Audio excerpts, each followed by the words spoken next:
Radiant team ban. Welcome in once again, LGD and IG, game number 2 of this best of 3 matchup here in our final 4. Winner of this best of 3 will advance to play Zenith in the finals. Best of 5 here in Monthly Madness Asia. I'm AC, joined by Draskell for the broadcast, and the band's going real quick this time around, man. Lycan and Chen taken out by LGD. Not going to see CK or Nagasiren, courtesy of Invictus Gaming.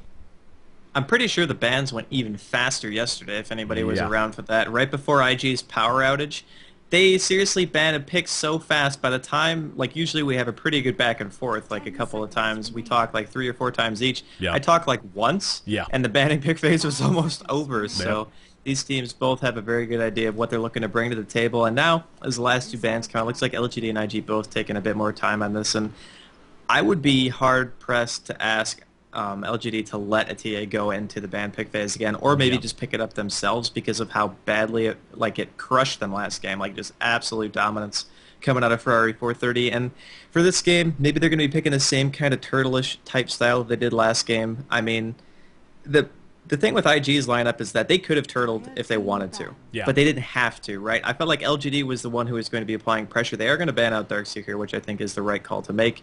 Especially if you're not looking to do anything, cute like Wombo comboing, as they aptly name it, with the vacuum and having decent team fight potential. But I'm looking for LGD to just play better, you know what I mean? Like, they had a great draft, but the execution just killed them last game. Yeah, and it was mostly the little things. I mean, we went on and on a bit about Invoker and the struggles he had made against TA.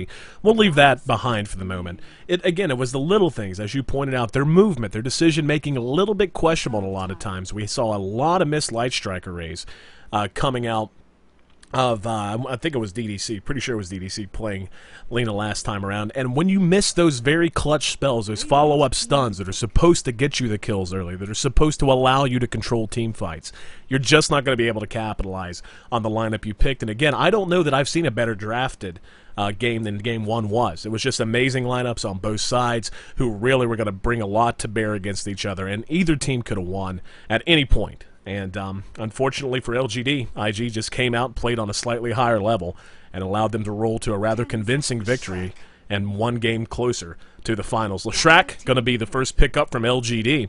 We'll see what Ferrari wants to play, basically. That's what it comes down to. Do they want to play? Does he want to play TA? Does he want to play Invoker?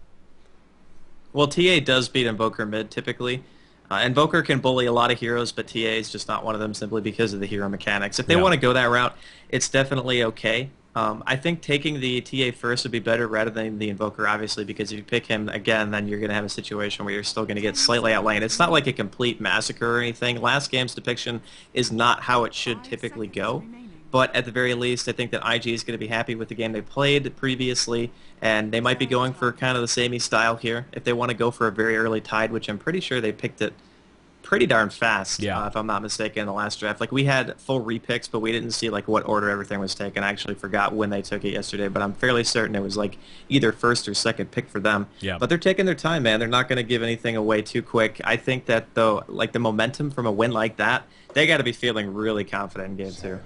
Sand King, the first pick out, and they're actually going to go Sand King Brewmaster, so we'll see. I mean, Ferrari spends a lot of time in mid. We'll see if they want to run that Brew mid under the control of Ferrari, or if they're going to run him elsewhere. 2 very interesting first pickups. I mean, Brewmaster, he's so situational. There are times whenever he's very highly valued, first pick, first ban. He kind of fell into that role when he first entered the hero pool in Captain's Mode. Then he kind of fell off a bit. You just saw him really draw back in terms of his usage and how highly valued he was.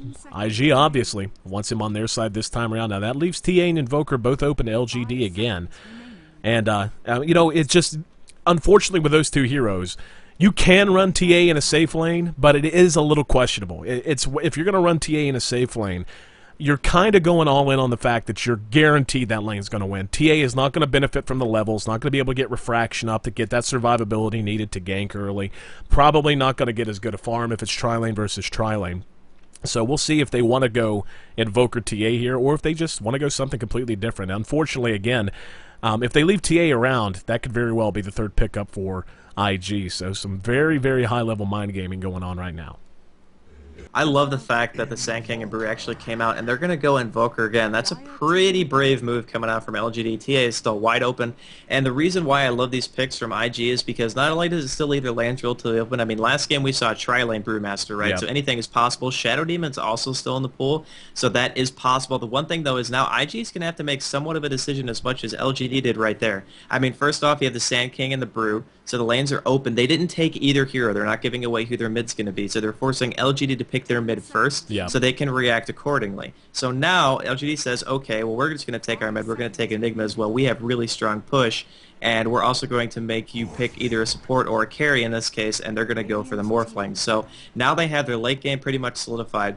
And I'm assuming coming out of LGD, we're going to be seeing a lot of support bans. Could be the Shadow Demon disappearing here as the Sand King's already out from IG. Yep. But there's an Invoker on LGD as well, so either team at this point could ban Shadow Demon pretty easily. I'm actually expecting it. Like, if Shadow Demon makes it past these 4 bans, I will absolutely be shocked.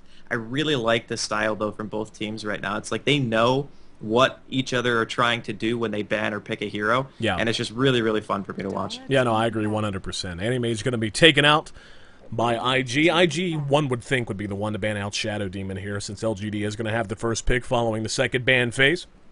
We'll find out that's the direction they want to go. Windrunner, a hero to put on your radar as well. A very typical lane that we're beginning to see in a 2-2-1 situation, and anytime you see a Morphling fits very well into a duo mid, which might be solid given, and by all appearances, Invoker will be going mid. Invoker can struggle in a lot of cases. Lich is going to be around as well. You can pair that up with a Morphling or a Crystal Maiden, send a duo mid, and then have a Windrunner run with a Brewmaster in another lane, and maybe have the Sand King run as your safe lane solo lane. Just another possibility, a curveball that IG could possibly throw out there. We are seeing a lot of this reserve time burn down now. And I'm with you. It's like what makes this so fun is the high-level mind gaming going on between these two teams. Just so many possibilities available right now. You could see Enigma go long lane. You could see Enigma go in the jungle. You just don't know on the side of LGD. And IG literally wide open in how they want to lane. They could run a tri-lane. They could go a 2-2-1. Even something really crazy like a 2-1-2 very much in the mix. Shadow Demon is going to be given away. That's going to be taken by LGD. I think giving away the Shadow Demon and banning out the Lone Druid is a risk that IG is taking here. The thing, when they banned out Animage, I'm thinking to myself, okay, well, now they're basically just saying, we don't want you to have the possibility of a great late game. Yeah. So we're going to take away all those heroes, like the Animage and the Lone Druid especially, CK as well, and even Naga in some sense can all mesh into that same area.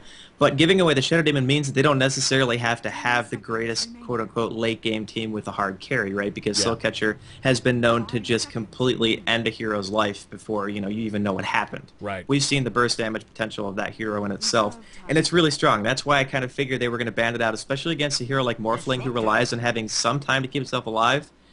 You're not going to have that time if you have a Soul Catcher on you, so he's probably going to need a BKB at some point very, very fast. Could see the same thing that Siler did last game, rush out the BKB, because they have stun on top of pretty much a ton of burst damage. So LGD's lineup looking really scary at the moment. Picks went kind of fast there, but Disruptor pick, I think it's a cool pick. He has very, very good area control with his kinetic field and whatnot, and his ultimate as well. It's really, really strong against heroes like Enigma. It's going to be hard for him to get an ultimate off, but things coming out pretty fast here from both teams, and I still feel like IG has a not conventional lineup necessarily, and the one thing I'm kind of confused about is what their lanes are going to be. They could just last pick TA, and I think they might actually try to do something like that.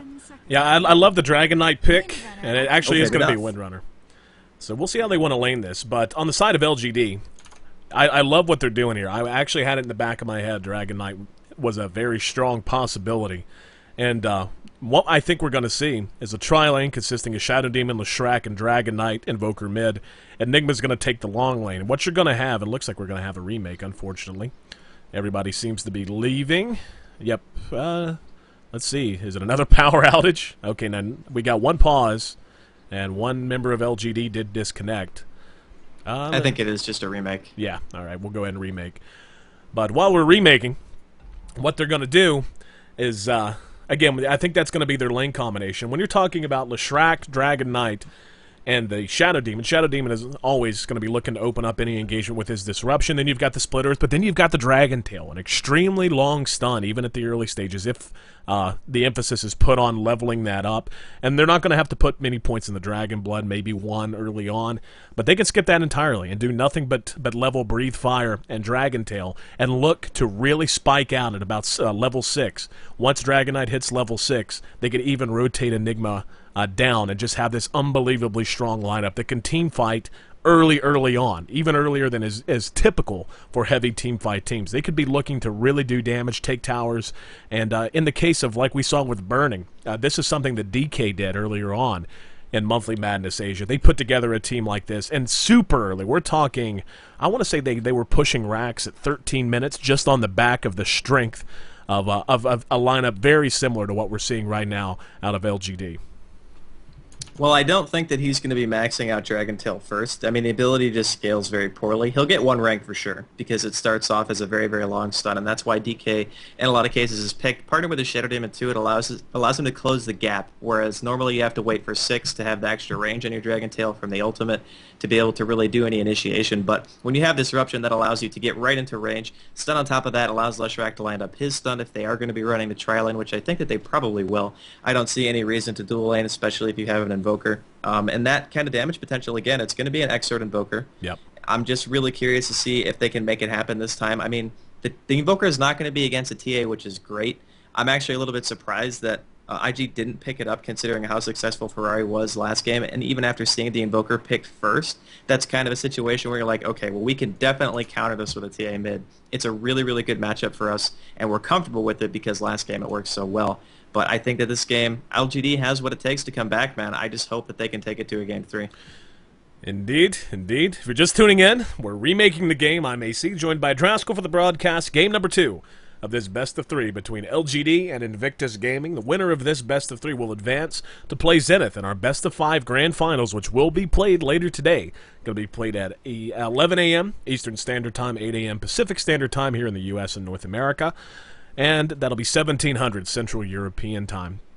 And we hope each and every one of you will stick around for that. It's been a fun ride through Monthly Madness Asia. Don't forget, you can still buy your tickets if you missed out. Maybe this is your first experience with Monthly Madness Asia. You're just coming in towards the end.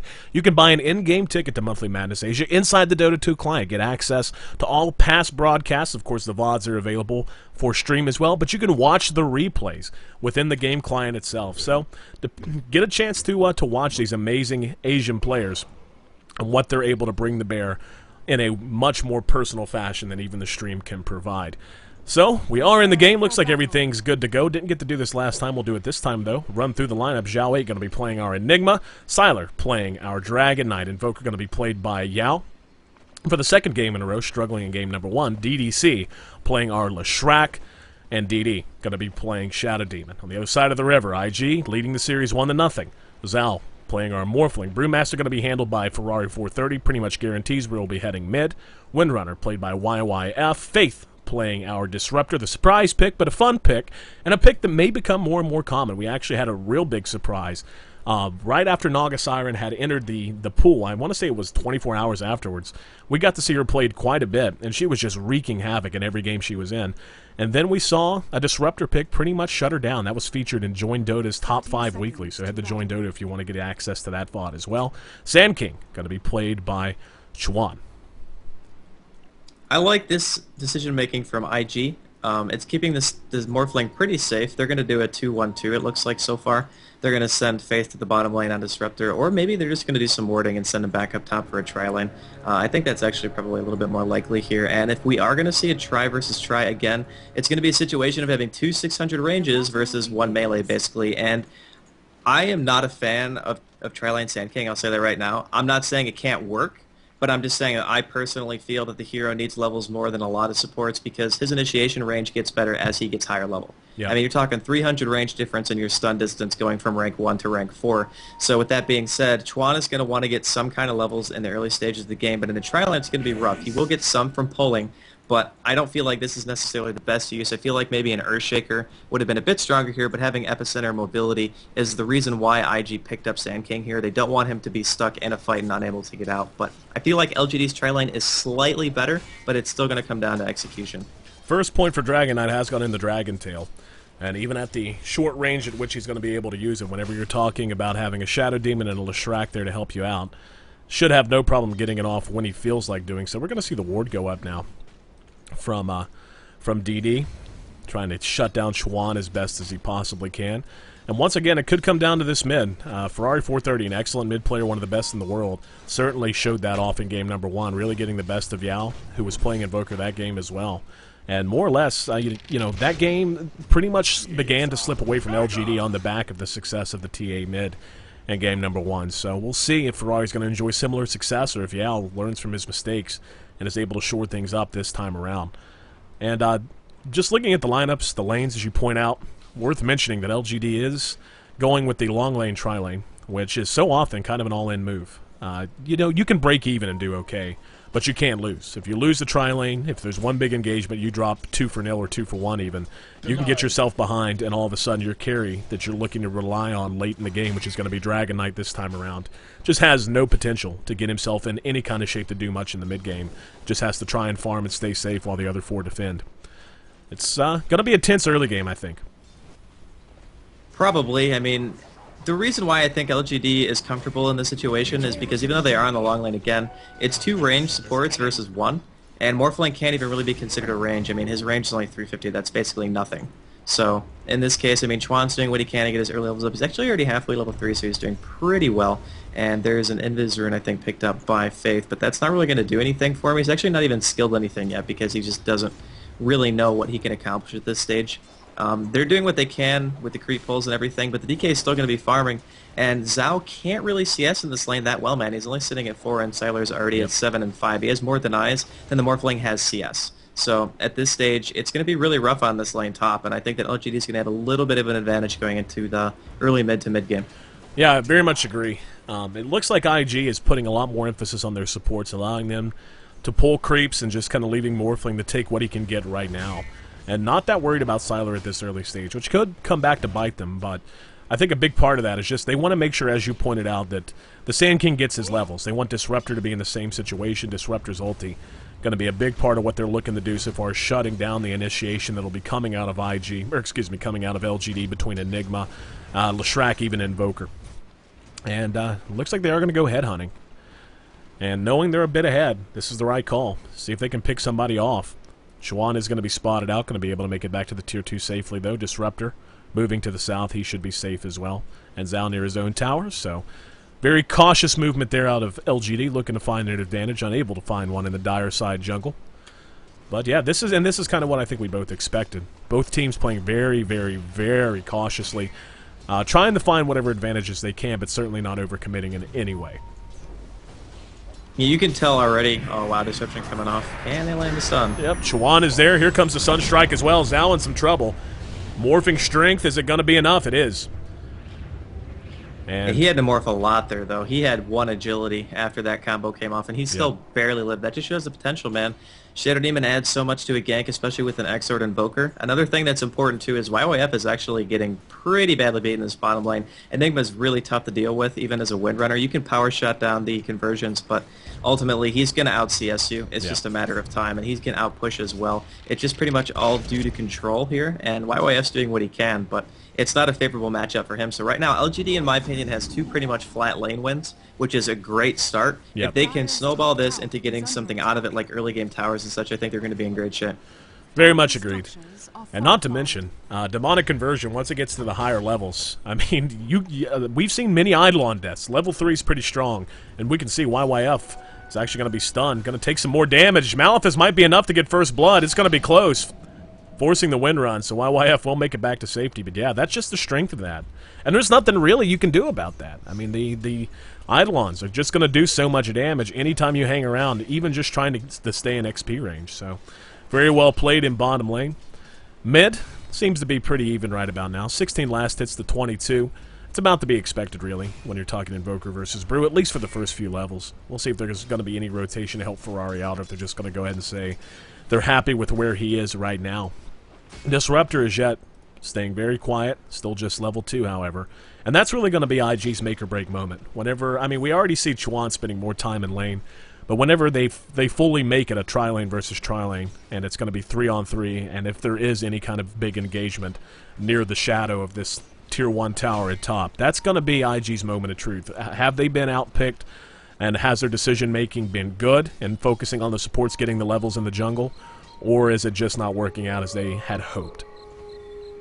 I think that for the moment, IG is feeling okay. They don't have like the best lanes in the world. I mean, Brewmaster is having a little bit of a rough time. He's doing a good job getting runes though, which helps a lot. And if he gets his haste ring, they might be able to gank the Enigma bottom, which would be great because he does have his ultimate. YYF just went back, so this is like perfect timing. He is going to pop it and go for the gank.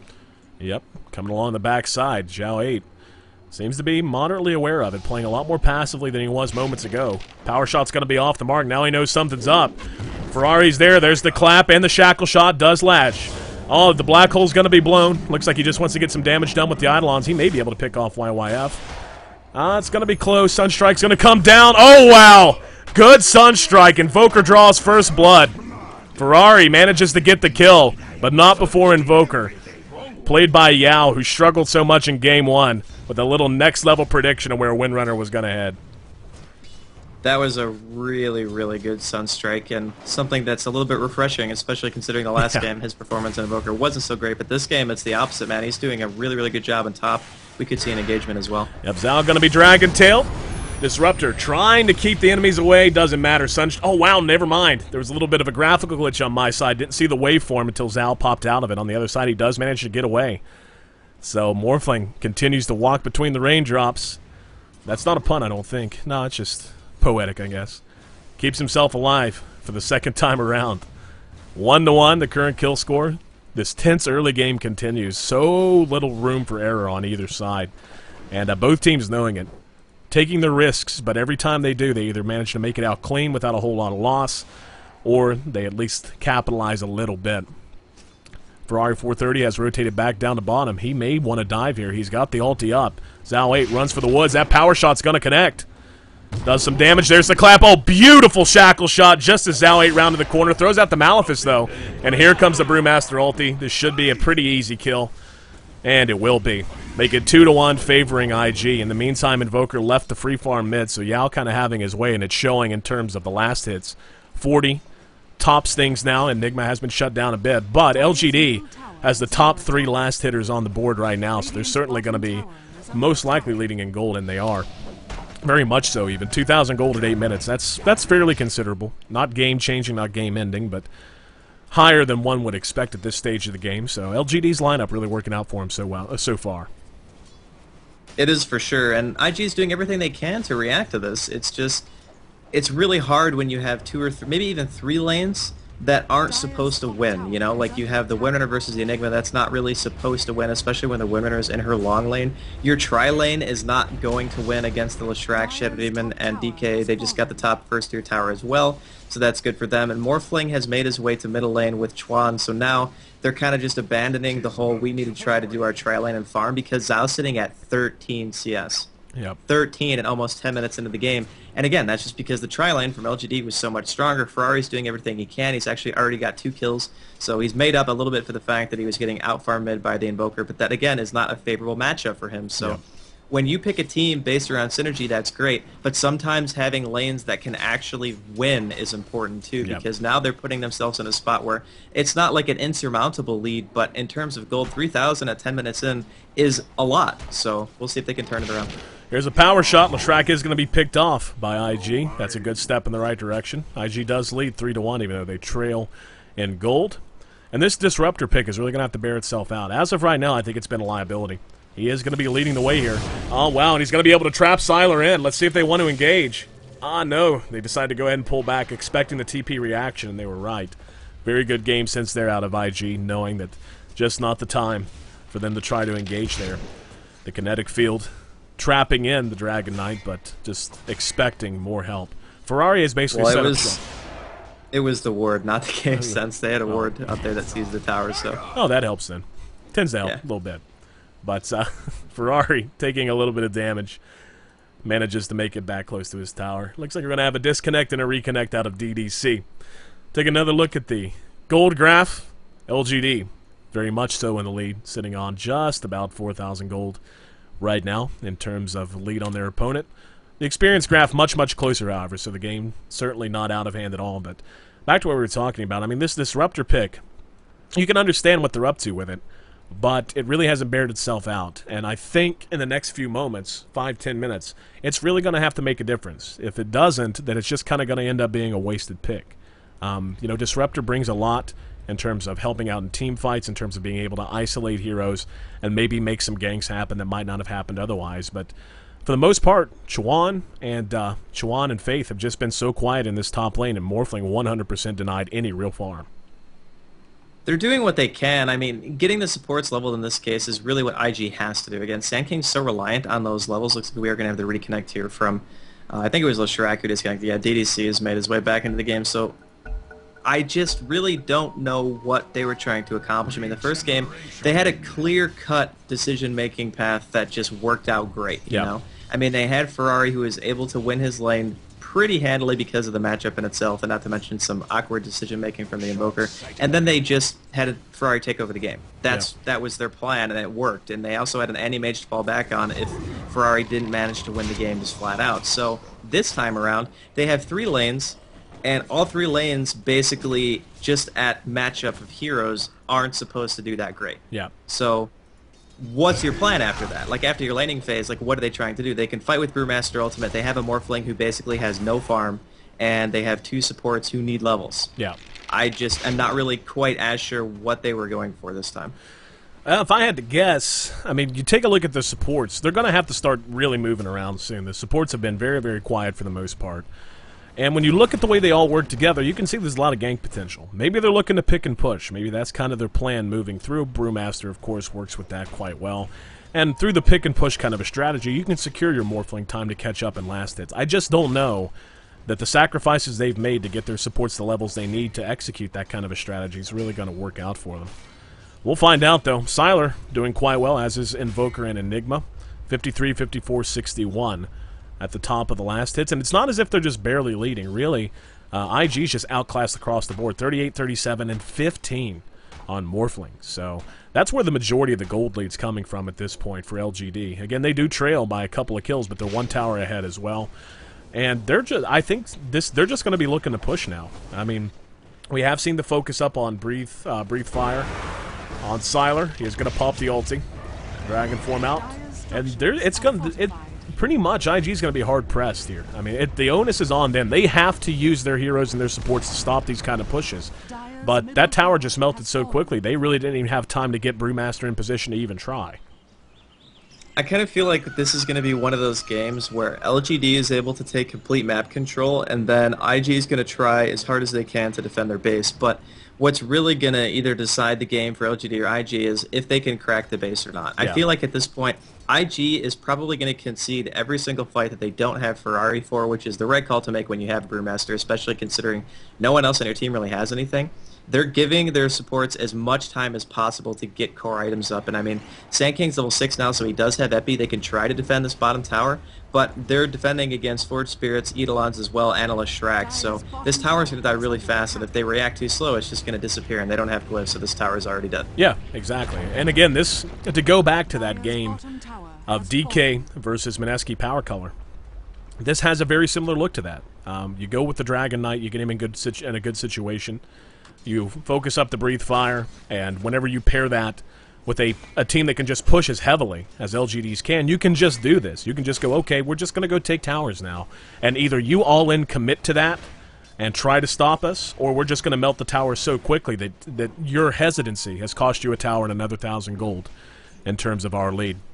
Zal trying to get himself back into this, but I mean, still trailing even Windrunner, trailing the solo lane Windrunner in terms of last hits. He was in a very tough lane against Enigma. That's just how bad a start Morphling had. And Morphling's not really a hero that can afford a bad start.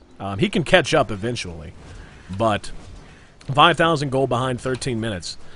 IG finds himself in a hole. And, they've got the tools. They've got Epicenter, they've got Disruptor. Even the Waveform, as underfarmed as Morphling is, Waveform can do some damage. One good Shackle Shot can really change things up as well. It's not as if they're not equipped to deal with this. They can't allow Enigma to land a good black hole, though. That's really going to be the difference maker. They're going to have to use Disruptor to try and keep Leshrac and Enigma from doing the damage they're going to be looking to do. Ferrari's there with a double damage rune. Disruptor is there with him as well. Sand King moving along the backside now. Looks like he wants to get in position to challenge here. Power Shot does some okay damage. Shackle Shot doesn't latch. Disruptor is going to be able... Oh, almost caught Zal, but a good Force Staff gets into safety. Doesn't matter. Follow-up Burrow Strike.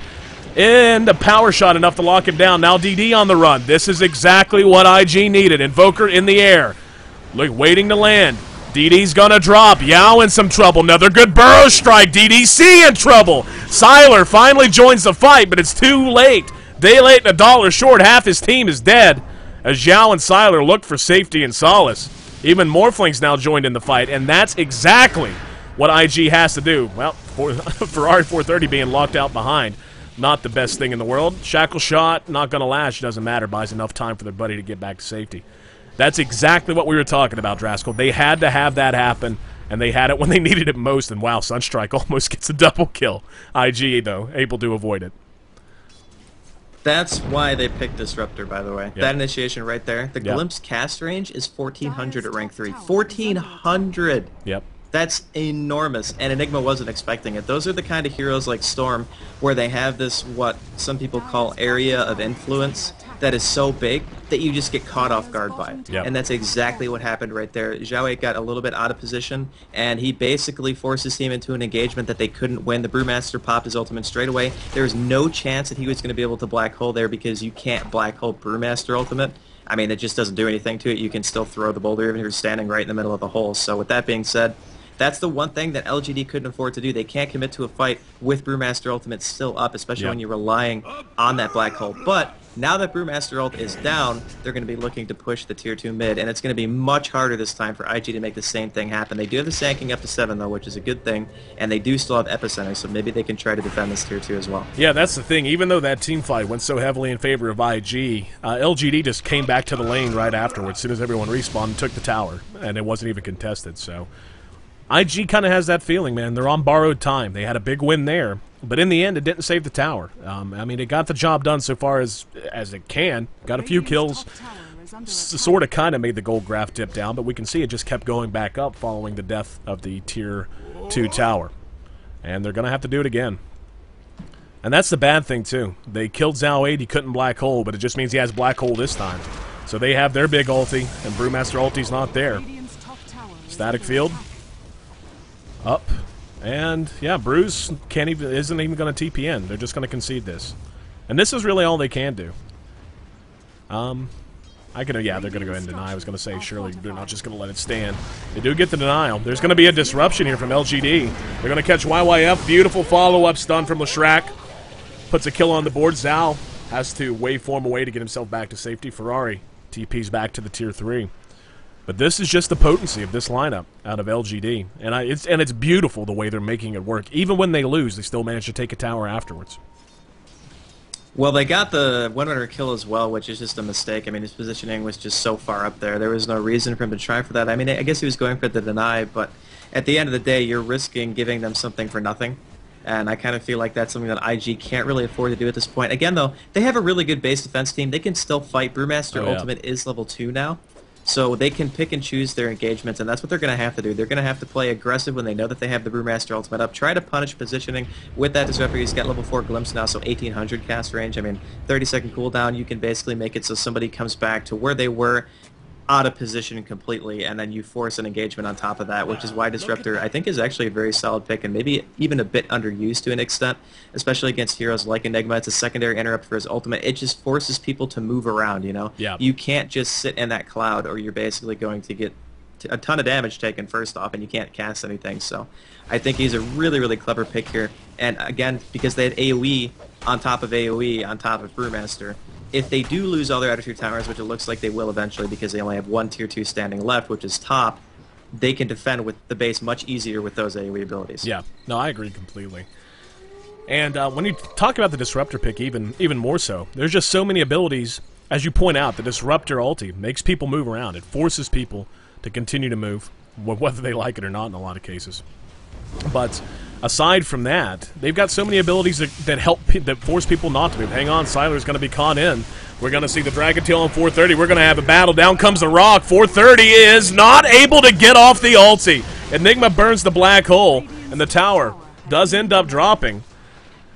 Denied by Dragon Knight, so it cost him Brewmaster, but it's actually a pretty big deal that Zhao 8 burned his black hole there. Now that's going to be down for a while. That's going to give them a better chance to defend if and when LGD decides to continue pushing. Yeah, they are going to go ahead and continue pushing. 20 seconds now on Brewmaster. We'll see if Faith is going to be the lone standing hero here. YYF and Chuan are going to go ahead and move up there, so they're going to try to defend. They've got Glyph if they want to use it.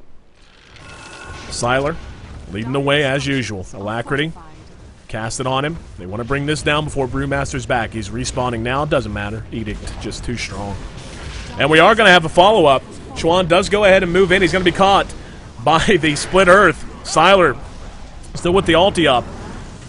And LGD. Oh, wow. Sylar does get caught out. Beautiful usage of Disruptor there. He is silenced. He is going to drop. Now the waveform forward. They're not done. They want to chase. DDC making a run along with DD on the backside. Zhao 8 going to be isolated by Brewmaster ulti. See if they can finish him out. Yeah, that's going to pick him up in the air. Get the rest of the band back together and pick off the kill as well. So IG's given as good as they're getting. And, you know, I think you're dead on the money, Draskell. This is kind of expected that they're just going to lose those outer tier towers. This has all been foreplay. Now it's time to find out who's got the money shot. Is it going to be IG able to defend the base? Or is LGD going to be able to crack the tower? The next big fight's probably going to be around Roche, yeah. As we so often see, or towers, basically. I mean, Black Hole's still down, Enigma's actually dead here, but we could see some kind of engagement. The thing, again, is, like, people aren't used to playing against Disruptor, man. That DK was like, oh, crap, I forgot Glimpse actually brings me back to where I was 4 seconds ago. And then he realizes that he's just tremendously out of position. It was really nice use of the pick, or the hero as well. He dropped the ultimate to prevent his team from coming back in to help him. It was more of a precautionary ultimate instead of just doing it to, you know, do damage. And then he was completely cut off from that point. They managed to pick off the Enigma too. Didn't get a tower, though. That's the thing that's really rough about fighting on your side of the map. And I say it so often, it's like, positioning on the map where you fight your team fight is almost as important as winning it. Yeah. Because even though they won that team fight, they lost their tower, they weren't able to get one, and they blew everything they had just to get those 2 hero kills. Yep.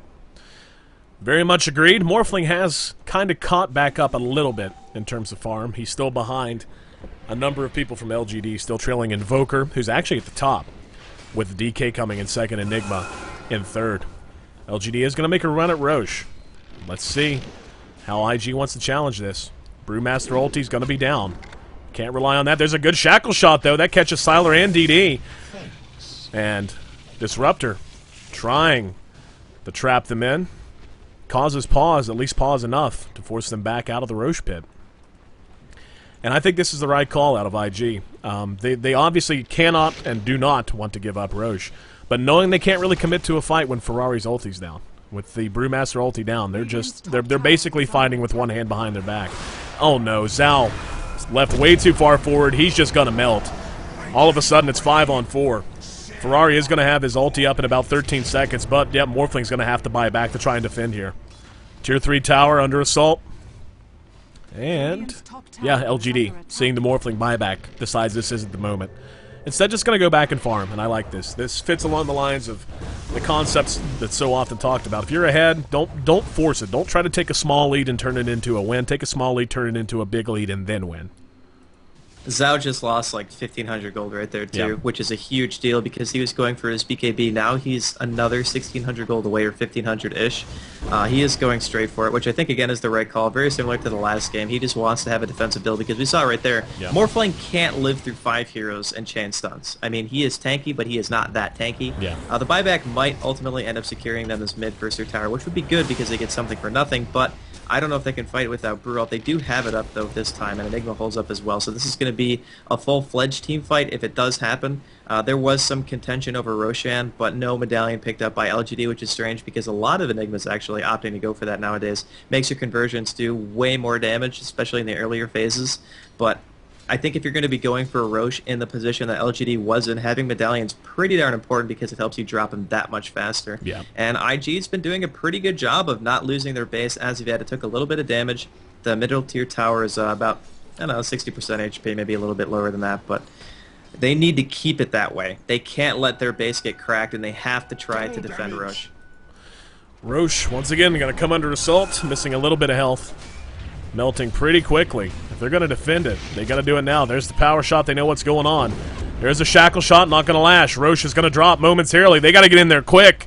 LGD, they are going to get him down, and Siler picks it up, and they're just going to make a run for it. Not going to try and fight, even though Dragon Knight does have his double damage. Well, they're not going to try and fight there anyway. Looks instead like they're going to go ahead and try to take down the middle racks. If they do, it's I don't mean to cut you off, but this is actually super important. That Forge Spirit stopped Ferrari's blink. They wanted to engage that. They couldn't. The Invoker had 2 Forge Spirits attacking him, and he couldn't go in. Here we go. Glyph is up. Shackle shot hits. Does not latch. IG very cautious in how they want to defend here. And yeah, they're going to go ahead and commit to Fate. Zal's there with the waveform. Big time rock comes down. Zal trying to morph, but a good shackle shot as Siler and Yao caught in place. Epicenter lands, just not enough damage done. BKB up on Siler.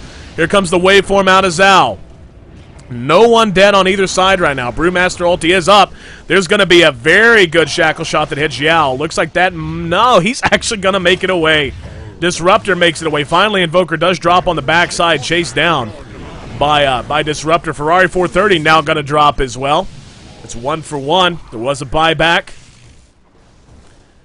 And LGD, looks like they're not done fighting. Invoker getting back into the fight as quickly as he possibly can, knowing that with Brewmaster down, the crux of IG's defense is now missing. They take the tower easily. Alacrity on Siler. They're going to commit everything to this melee racks. And the shackle shot lands. No latch again. Disruption on Disruptor. And there's a good Dragon Tail. Sunstrike lands. Down he goes. Chuan comes in with a Burrow Strike. Just not enough. Now the Hex on Zal. Zal's going to drop. Black Hole completely whiffs, but it just doesn't matter. LGD on the back of a huge lead that they built up throughout the early game. More or less won all 3 lanes. They're going to go ahead, take down a second tower at the Tier 3. And should be able to take racks without much of a problem. And IG may have just seen this game slip away from them. That Invoker has totally made up for the fact that he played not so great in the first game. Those Forge Spirits are honestly MVP. Like, when they formed up there, yeah, the GG's just come out from Zal. They know the game's pretty much over. Yep. Double racks down. Siler didn't even lose his Aegis in that middle team fight, so the game was definitely over at that point. If they were able to engage in the Roche pit, there were 4 heroes standing right on top of each other. It would have been a huge clap to start off. There was no Blink Dagger even at a 30-minute game for Chuan, so the tri-lane just basically completely flopped for them this game. And that's kind of the story. It's like, you can have 2 lanes lose if your tri-lane does well, because of the fact that your supports are going to be over-leveled, you're going to have your Morphling with farm, but the tri-lane even lost. So they're putting themselves at a big disadvantage. I think if they had been able to fight at Roche, they still would have had some semblance of hope in this game, but as soon as the Forge Spirit stopped Ferrari from blinking again and they just lost Roshan for nothing, the game was pretty much over at that point. Siler just had way too much farm, and I gotta say, man, LGD managed to come back just like I knew that they were capable of, and I'm sure as many other people do. These are 2 great teams, and Game 1 was a lot more one-sided than I think some people were expecting, so coming to a Game 3, man, I'm pumped. This best of 3 is going to go the distance. LGD battles back after taking a tough loss in game number 1, able to secure themselves a win in game 2 in less than 30 minutes. Played out about as we predicted. Very heavy push on the back of a well-farmed Dragon Knight. Successful tri-lane for LGD gives them the victory. If you're just tuning in, I'm EC. That's Draskell. And we're heading to our Game 3 of this Best of 3 between IG and LGD. The winner of this Best of 3 advances to play Zenith, and our Best of 5 Grand Finals coming up later today. So make sure you stick with us. Game number 3 on the way, coming up next.